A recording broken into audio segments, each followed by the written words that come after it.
Hello and welcome to How I Hire, the podcast that taps directly into the best executive hiring advice and insights.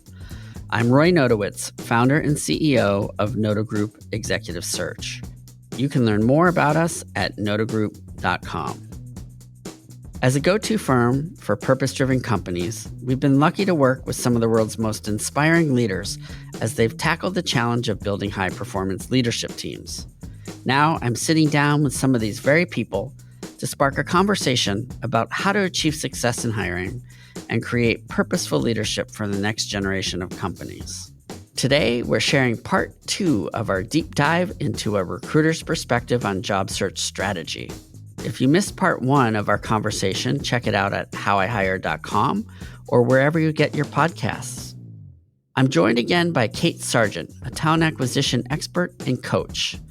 We're going to focus on what job seekers need to know about interviewing and evaluating job opportunities and what interviewers are listening for during the interview process.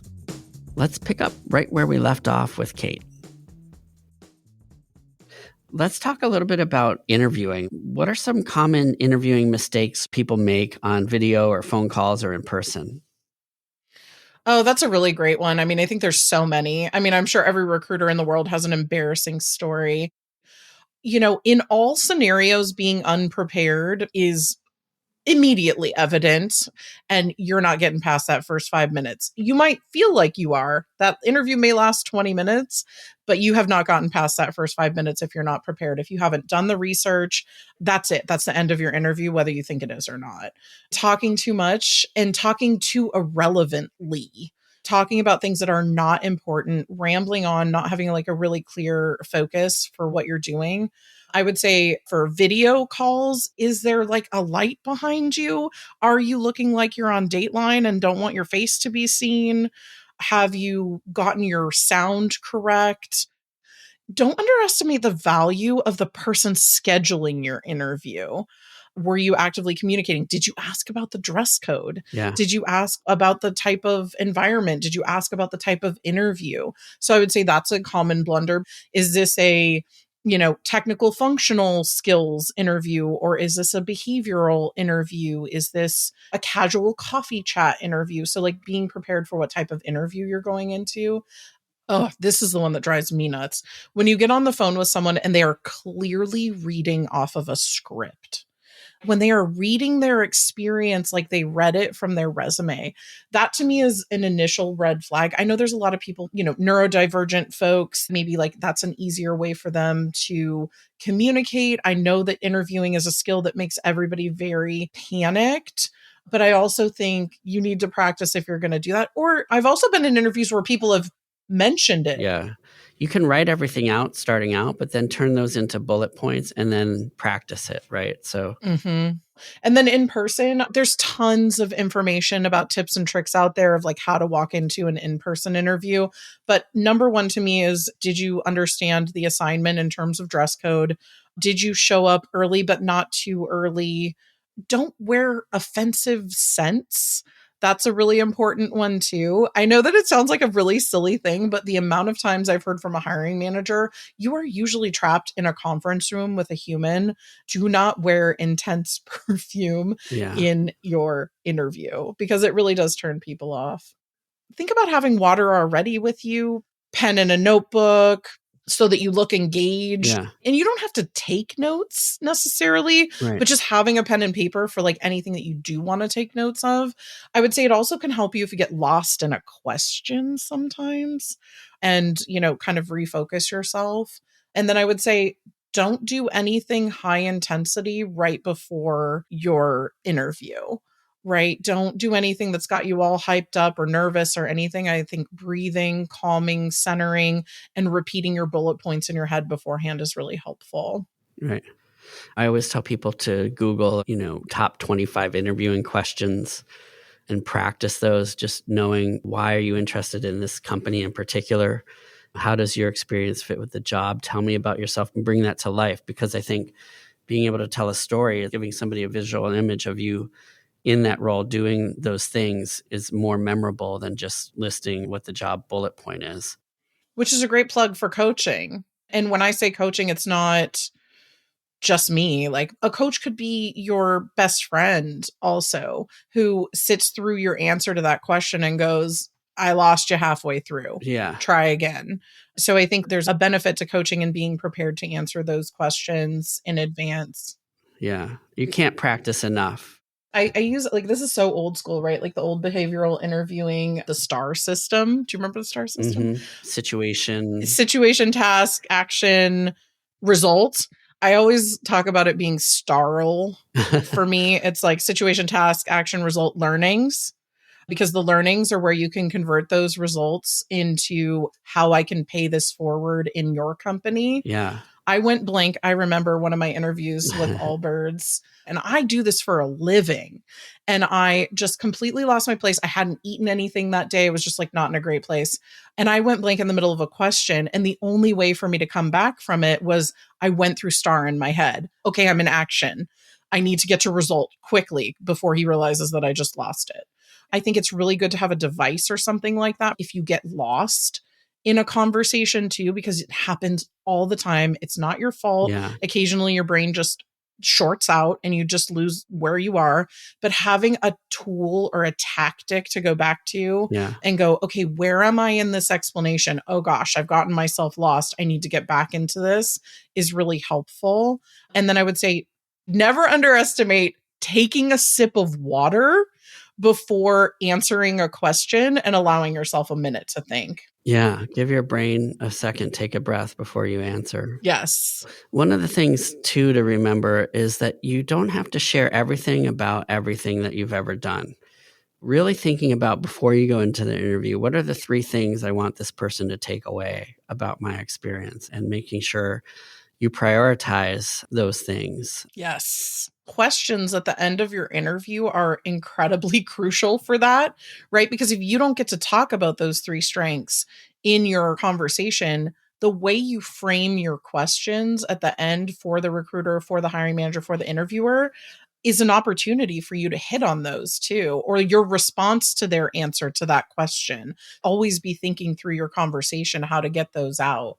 That's a good point. One of the things I've seen or heard from interviewers are that sometimes the person interviewing you is very skilled at interviewing, and they're going to have their questions prepared, and they're going to make sure they try to get to everything. And you have to make sure that you allow them to ask those questions and give them the ability to get through their list. However, there's other interviewers that just talk about their company or aren't prepared, and they're not asking good questions. And so as the interviewee, you sort of have to take a little bit more control of that dialogue. And I think thinking through, what are the questions that I have or that I want to ask, maybe 2 or 3 at the most, but what would be most impactful? What are the things that you would want to know? Let's say if you were starting that job in the first week, what are the things that you would want to dig into? It's really important to have them at the ready. Well, and I think it depends on where you are in the process of interviewing too, right? Like that first interview that you do initially, get as much information as possible, right? Yes, it's your time to shine and it's your time to talk about yourself, but the more you can get your recruiter talking and giving you hints and tips and information about the people that you're going to be talking to through the process, following their lead, their vibe, their feeling, kind of understanding that you have to be vigilant in an interview too. And I don't want to make it sound intense, but it is. Listen to everything that they're saying in those questions. Every question has more to it. There's like 7 layers to every question that you're being asked. Yeah, they're not just wanting the answer. They want to know how you Yes. think, Right. how you collaborate, communicate, how you deal with challenges. I feel like it sounds like we're trying to trick you, right? I don't mean it that way. It's just that every answer you give has multiple layers of how they're going to interpret information about you. The first part of an interview, and even your whole first interview, is how do you interpret me? I'm going to teach you how to interpret me, my experience, and how you can use this and apply this to your world. You have to think about it like that you are teaching that person how to interpret you and your experience so that everything you say is taken in the way that you want it to versus interpreted in a way that they've decided to interpret it.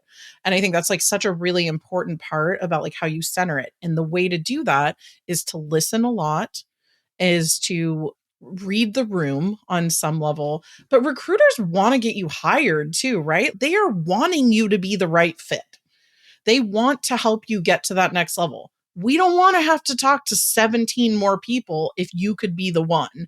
So help us help you, help us get you to that next level. But also understanding that usually there's some sort of panel, right? Or multiple people that you're going to be talking to towards the end of an interview process. Most of those people are not directly understanding as a hiring manager or as a direct same job. They don't work in that department or they don't work in your direct line. They are great for information. Gather the information. They are going to be your peers. Ask them about the department. So to me, every interview you do, you should be better. Each one you move forward. You gather more information on each one. You bring it up in your next conversation. You address it in the next conversation with the person who's after that. If there's a question about your background or whatever it is, those people, I think the ancillary people, the folks that are like your coworkers or collaborators or whatever, are the best to pump for information. So Right. in terms of how you structure your conversations, I think those conversations should be more questions, Yeah. more trying to understand. Like if you're talking to a cross-functional partner, you're asking questions like, what's worked for you in the past in terms of how you've partnered with marketing or whatever it is? What kind of partnership are you looking for and how do you like to work? Mm-hmm. I think it's really important to do a ton of homework and research, not just on the company or their clients, but their competitors, any press that's been written about them, trade shows or events they might be involved in, or industry associations, and really digging deep to see what you can learn about their values and their culture and their business. You don't have to show that you know everything about their business, but if you had one or two things that show that you kind of dug a little bit, research all the people you're going to be meeting with and make sure that you remember and understand their background and experience, because you can draw upon that in the interview and weave those things in to show that you've done your homework.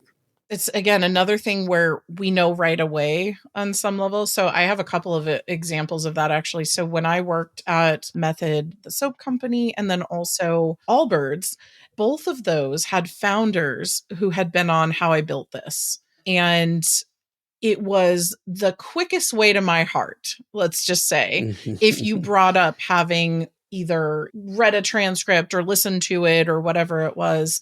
And I was like, okay, we're in the game here. You know who we are. You know about our culture, because both of those companies were B Corps. And both of those companies had founders that were incredibly passionate about the sustainability work that they were doing. That was the quickest way for me to understand, okay, now I know who you are and that you know what we do and we can move on. Industry specific, department specific, the type of things that you would need to have an awareness of are really important. But also it's a camaraderie thing too in mission driven companies. If you've done your research, and most of my background, I feel like really aligns with sustainability, fair trade, people, social impact, Right. even within the retail world. And people who would bring that up in their conversations versus just like the business work that we've done, it's an instant personal connection. Because usually when you work within a mission driven company, you're there for a reason. It's not usually because they pay more than everybody else. It's generally because you care about what they're all about. And that's a great way to connect with your recruiter too. That's really interesting, because I think also that comes out in terms of learning agility when a company or a recruiter or an interviewer is asking what podcasts or what journals or books you've read. If you don't have an answer to that question, it shows maybe that you're not the kind of person that seeks information in that way.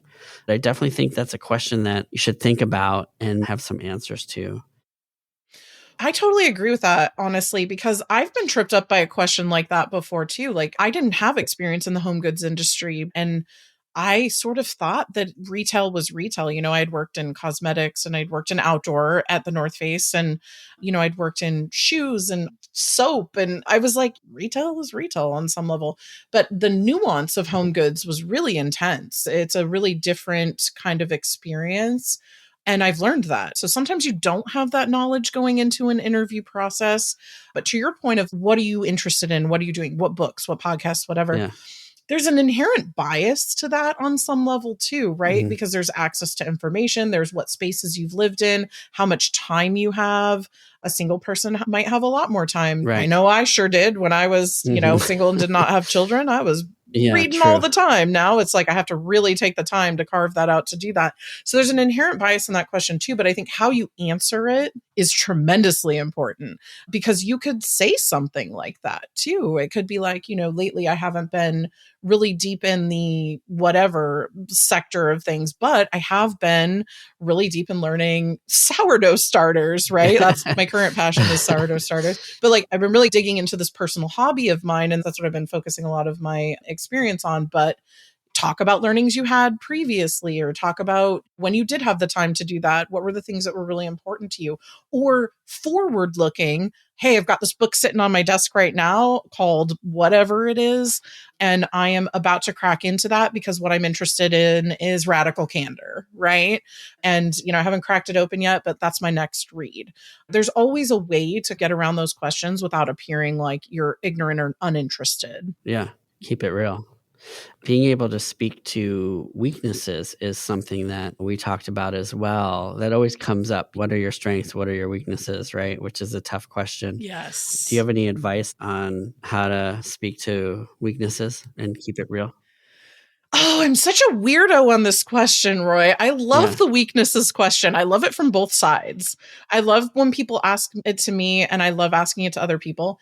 And I would also say caution ahead, because people ask that question and you don't even know that's what they're asking sometimes. Yeah. Like there's a lot of different formats of what are your weaknesses, whether we want to call it that or not. Always be on alert. In most interview processes, you will be asked that question at some point, and it's one of the most important answers you give. I'll speak from my own personal philosophy. Other people have different thoughts on this. I actually wrote a LinkedIn post about the vulnerability of interviewing and how this is the most vulnerable question. We're like, please tell us the worst thing about you. I just met you. Tell me the thing that you're really bad at. Yeah. It's an opportunity, right? Please don't tell me that you are a perfectionist, because I am just going to roll my eyes and move along. That question is a really important question too, for you to understand, and for your recruiter or your hiring manager to understand whether you are right for this role. Are you going to be happy in this role? Not even if you're going to be successful. Are you going to be happy? Is this the type of work that you want to do? Or like, if you have a weakness that doesn't fit in with this world, how do we counteract that? Or what are the things we do to support you in that? So I am a huge fan of honestly answering that question. What I do as a recruiter, and if there's, recruiters out here listening, I will tell you this is one of my best ways to build trust, and one of the best ways to get someone to answer this question honestly is to give yours first. And I have been doing that for years and years, and it's been a great way to break the ice. It's like, if I'm asking you these incredible personal questions, I'm going to share mine first. So what I usually do in that conversation, I tell people my weakness is administrative work. It's not a fun thing to admit. Like, attention to detail and administrative work is 1000% my biggest problem. I am great with the big ideas. I am great with facilitating projects. I am great with a lot of things, but I am not great at, did I miss that one thing in that communication or whatever it is? And so I'll lead with that. I'll be like, let me share mine first. Now, I would say if it's you, this is your opportunity in an interview question to be confident in your weaknesses. If you do it in shame or you try to gloss over it, we notice. So to me, I want to hear from somebody like the way that I do it, which is, I am great at a lot of things. Administrative work is not one of them. What I've done to counteract that is your next comment. This is your opportunity to brag about yourself on some level. But first, you have to admit the thing outright that is truly your weakness. Right. And I'm really passionate about that you don't fake it. Yeah. I think one thing, especially at the leadership level, right? A lot of times jobs that, at least that we're recruiting for, the leadership ability is above everything else, right? So we're looking for people who are students of leadership and who are self-aware and objective, and who have done some deep thinking in that area, or have done some deep thinking about their team and the leadership within their team and how they bring people along. And so we get a lot of canned responses on leadership, but I think taking some time to really look at your past Hogans, or, think about your leadership strengths and weaknesses, and how you lead and develop and coach people, and how you operate within an organization is really huge. And the other thing I would say is, you don't have to have all the answers to everything. I believe people more when they're being straight up with me. You don't have to be the perfect candidate. There's no such thing. I would 1,000% agree with what you're saying there. And I also feel like one of the ways that I diffuse that question as someone who is being interviewed is almost to say, oh, it's the weakness question, Yeah. right? Depending on like your level of communication with this recruiter. But I'll be like, I know a lot of people don't answer this question, so that you can point out that you are different from that group and that you are willing to be vulnerable. Yeah. And I have even said the words self-awareness. I try to have as much self-awareness and, really listen to feedback as much as possible. And I know that this is the thing that I will always have to work on. And here's how I've done that, because then that shows learning. It shows self-awareness. It shows that you recognize that the question is here and that you're not going to shy away from it. So it sort of diffuses whatever your answer is that comes after that. Coming across as authentic is so important. And we also are looking for things like passion, positivity, your ability to connect your values and purpose to the mission of our organization. Those are the things that are underlying sort of filters. So if you're being negative about something, we're picking up on that negativity. Yes. Or if you're not passionate about your work, like, we're going to notice that. If you sidestep a question very clearly, we usually know that too. So, Roy, one of the things that you pointed out was leadership and strategy. One of the things that I see the most in coaching is that people tend to get in the weeds when asked about what will you do in this role. Particularly, I'm dealing with a lot of people in startups. You come in at the director level, you come in at the VP level. What do you do first? Or like, how do you build this out? And people go instantly, particularly more junior people that are reaching for a job, will go tactical right away. Bullets, tactical. These are the things I'm going to do. And I would say it's a huge mistake.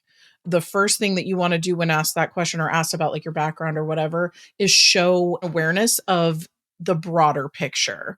So instead of going deep into, I'll do this, I'll do this, I'll do this, you could say, when looking at the greater organization, I sit here, my team sits here. These are the priorities. This is how I would focus my energy, and allow the person who's asking you the question to ask for the tactics if they want them, right? But sometimes they really don't. They just want to understand that you know how you plug into a greater org, you plug into a greater result structure and build things out. And knowing what types of things you gravitate towards and can be hands-on with. There's a lot of CMOs we talk to that aren't really the performance marketing analytical people. Right. They're more of the brand and the creative and marketing. Usually it's a team, right? The team that you build and that's around you is what's important, and you don't necessarily have to check all the boxes. And like, do you want to on some level too, right? Because like, if your understanding of this role is that it needs all of those things that you don't have, you're interviewing them just as much for this role as they're interviewing you. Yeah, I think that's a really good point. Making sure it's a good fit for yourself as well. What are their values? What is their culture? Do you feel a connection to their purpose? Are you going to be set up for success based on how they're structured and organized? That's really huge. And I think candidates sometimes think about getting the job instead of evaluating the opportunity and filtering that through the things that they think are going to help them thrive in terms of what job they're in next. Or being the perfect fit for something that they really aren't, or like how to present themselves. I get a lot of that in coaching too. Like, how do I present myself as the perfect person for this job? And it's like, well, the first thing you need to figure out is if you actually are the perfect person for this job, Right, exactly. rather than whether you're going to be able to show that to somebody, or like how to speak to things that are in your background. And I've pulled out of several interview processes over the years where I was like, oh no, I'm not your girl. This is not for me, but let me see who I have in my network. But I do think realizing that in a conversation too is self-aware, it's positive, it's not wasting other people's time through a process just to prove you could get that job. You can talk to recruiters frankly about that, hiring managers too. You can't live in a space of being too desperate for a job that like when you get that job, if you have said you can do something and then you can't, it's so much worse than being able to sort of self-select yourself out of the process and just go in a direction where you need to spend your energy. So job searching can be stressful. We just talked about all the different things that candidates need to keep in mind, and certainly it can be a frustrating process. So do you have any advice for how to stay positive, balanced, confident, resilient during this job search process? I would say allow yourself to not feel positive, balanced, and confident and resilient sometimes. And just be okay with that too. Like it is just a stressful process and have someone to talk to about it. You made a comment earlier that like your value doesn't change the second that you get laid off.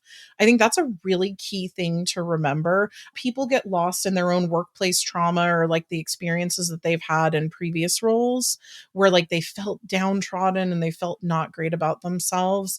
But I think having those first conversations in your networking, like I mentioned this before, that first tier of connections who loves you, who cares about you, who, wants great things for you and reminds you of all the great things that you do. A coach would be great at this point in the process as well to remind you of all like how great you are and reframe back to you how great you actually are. I think is really important throughout the process, even if you're getting turned down, Right. being able to see the things that are fully in your control and that you are controlling, and the things that are out of your control, being able to let them go. I can tell you right now, that is one of the hardest things for me. I struggle with that tremendously. So easier said than done. But I think the more connections that you can make and the more times you could be reminded through this process that rejection is normal. Everybody is the right employee for the right role at the right time somewhere. There's a job for Right? You just everybody. haven't found it yet, right? And sometimes your travels are longer and awful. There is a point at which you will get past this. Also, just being realistic with your expectations up front that it is going to be a marathon and not a sprint, most likely. And then being pleasantly surprised if it somehow does turn out to be a sprint. Yeah. Okay, and then my last piece of advice here, I've got so many, I could go for hours on this, but my last piece of advice is being a good steward for other people when you are in a good space, knowing that when you get over the hump that you're going to remember how bad this was, right? On some level, you're going to be like, this is really terrible. I am going to try and make sure that other people that reach out to me that are going through this, supporting them through the process, helping them get through the process. Yeah. And I would say two other things. If you are currently employed and looking for a job and feeling like you're not getting traction, sometimes it is because you just aren't having enough time to focus on it. Also, being geographically limited is one of those variables that may or may not be an option for you. And so just recognizing that it could take longer if you're geographically limited. And then if you're feeling like you're spinning or don't know what to do, I think going back to that strategy and going back to that first step that we talked about throughout the process to make sure that you keep learning and getting better with each and every interview and outreach. Reframe and reframe and reframe. Just keep going. Like go back and be like, okay, maybe I need to refocus. Maybe I need to reframe. Maybe I need to figure out a different direction to go in. Yeah. And that not being like you failed in one direction, but just that you found more success in another direction. It's hard to feel like, where do I even start? Mm-hmm. Having already felt like they've exhausted all the different opportunities or leads. But every day is a new day, and staying positive is an important thing. Hiring is a cycle and it'll always come back around. True. I do think, again, having a coach or a friend as an accountability buddy or talking to other job seekers and being supportive is very validating, I'm sure, as well, if you have an opportunity. Yeah, there's communities and groups that you can be a part of too with other people. I feel like LinkedIn has gotten deeper and deeper into that recently. I would say be careful with complaining about it openly, though, too. Make sure that you're doing that in your own space. It is challenging. I'd never want to silence anyone, but I also feel like, know your audience, know who you're talking to when doing that as well. Yeah. I appreciate you being here. It's been such a great conversation. I'm interested in what projects or exciting things you have in the works right now as you think about the future. Well, thank you so much for having me here because this has been so much fun and I wish we could do this for another 7 hours. I would love to talk about this all day long. I am continuing to build my coaching business and the offerings that I am able to put out there for job seekers or people who are looking to sort of drive their career, lead their career in a different direction and work within their current role as well. And beyond that, like I'm just really excited to learn more about how we can use AI in the future. I'm excited to figure out how we can mainstream coaching so that everybody gets a coach out there and that that's a perfectly normal thing to have. I'm hoping we can continue to demystify the job search, whether it's me as a coach or outwardly. I'm doing some seminars in the near future on how to, kind of get your LinkedIn profile into great shape. One of my biggest desires is to create a more level power balance where things don't shift and swing so crazily. Like I want recruiters to be great to candidates and I want candidates to be great to recruiters. And, when the power balance of the market shifts, we all need to just be kind to each other. Yes. I mean, not to sound cheesy or kumbaya about all of it, but I do think that's something I'm trying to bring out into the world, into my coaching is let me show you behind the scenes, because there shouldn't be a behind the scenes. Yeah. There should be just a way that we interact with each other that's kind and helpful. And one of the other things I'm working on right now is coaching coaches. I have a lot of people in my network from some great nonprofits I work with that are wanting to spread the word and get coaching out there to the masses. My goal is to try and teach people what I'm doing. So there's a bunch of little coaches out there spreading that same energy and learning how to do that for each other, whether they do it as a job or whether they do it with their friend group or their affinity group or whoever it is. That's great, because there's not a lot of good job search coaches out there. What's the best way for someone to connect with you and learn more about your work? You can reach out to me directly on LinkedIn. My email is listed directly on my profile, as well as the providing services section. And hint to anyone who is not providing services on LinkedIn and utilizing that segment of LinkedIn profile, get out there and get on there if you're doing any sort of consulting. And then I also have a website, kjs.consulting. And, hopefully you'll be hearing about my seminars and the sessions that I'll be running in the not too distant future. I'm looking for late spring for those. That's great. Hopefully this is a tool or something useful to all the job seekers, whether you're passive or active and in the market. It's a little nutty out there. And so if this provides some sort of guidance or support, then our mission has been accomplished. So thank you so much for sharing your experience and your wisdom in this area. And I'm sure we can have deeper conversations in a lot of these areas in the future as well. I hope so. This is so much fun. So thank you so much for having me, Roy. Thanks for tuning in to this episode of How I Hire. Visit howihire.com for more details about the show. If you'd like us to create more podcasts on this topic, please leave us some feedback in the reviews. How I Hire is created by Noto Group Executive Search. To find out more about us, visit notogroup.com. This podcast was produced by A.O. McLean LLC. To learn more about their work, visit aomclean.com.